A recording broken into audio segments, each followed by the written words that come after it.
Pour commencer la présentation de la confirmation, voici l'origine et la signification de ce sacrement.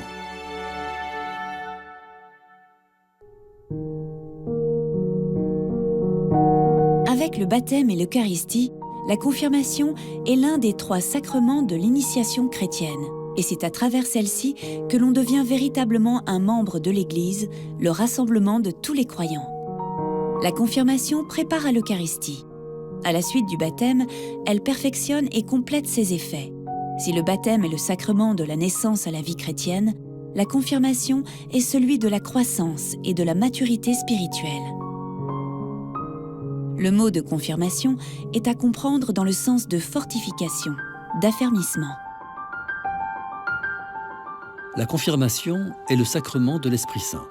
Il offre ses dons pour fortifier le confirmant dans la foi. Dans la religion chrétienne, l'Esprit Saint est une personne divine, la 3e de la Trinité, avec Dieu le Père et Jésus le Fils. Souvent représenté sous la forme d'une colombe, on l'associe aussi à l'eau, au feu ou au souffle qui illustre l'envahissement par une présence surnaturelle, irrésistible et intime. Saint Augustin décrivait l'Esprit Saint comme l'hôte silencieux de notre âme. C'est un cadeau de Dieu qui permet de communiquer divers dons spirituels aux chrétiens. Comme tu l'as promis, réponds maintenant sur eux, ton Esprit Saint. La confirmation est ainsi le signe visible et efficace que l'Esprit Saint vient donner à celui qui la reçoit une force pour affermir sa foi et la vivre de manière adulte. Après avoir été plongés dans l'Esprit Saint au baptême, les fidèles sont marqués de son sceau lors de la célébration du sacrement de confirmation. Un sceau qui signe l'engagement du confirmant à la suite du Christ et l'amour que Dieu lui porte. On dit que le sacrement de confirmation confirme le baptême. Il apporte une présence nouvelle, plus intérieure de l'Esprit Saint, qui unit plus intimement à Dieu le Père et à Jésus, son Fils. Il les fait aimer d'une manière plus forte et pénétrante. Dans les premiers temps de l'Église, le sacrement de confirmation était donné aux jeunes enfants immédiatement après le baptême. Ces 2 rites étaient vus comme des parties d'un même processus d'initiation chrétienne, formant une sorte de sacrement double. C'est d'ailleurs de cette manière que l'Église orthodoxe continue de l'administrer sous le nom de chrismation, pour souligner l'unité de l'initiation chrétienne.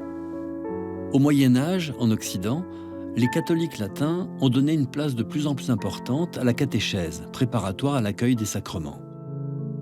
La séparation entre le baptême et la confirmation s'est progressivement institutionnalisée, reportant le sacrement de la confirmation à l'âge de raison ou à l'adolescence. Ainsi, la confirmation est devenue le sacrement de la maturité, afin que le jeune chrétien puisse faire son entrée dans la foi chrétienne de manière consciente. Comme tous les sacrements, la confirmation est un rite institué par Jésus-Christ. Contrairement au baptême ou à l'Eucharistie, il ne l'a pas mentionné explicitement, mais implicitement.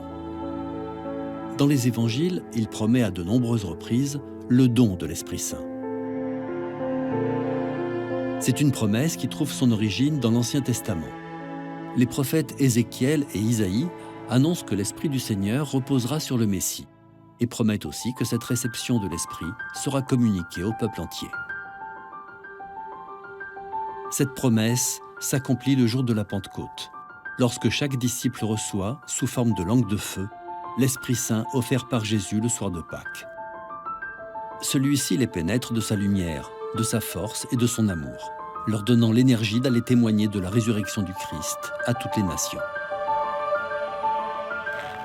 Le livre des Actes des Apôtres raconte ensuite l'épisode suivant. Pierre et Jean, arrivés chez les Samaritains, prièrent pour eux, afin qu'ils reçoivent le Saint-Esprit, car il n'était encore descendu sur aucun d'eux. Ils avaient seulement été baptisés au nom du Seigneur Jésus. Alors Pierre et Jean leur imposèrent les mains, et ils reçurent le Saint-Esprit.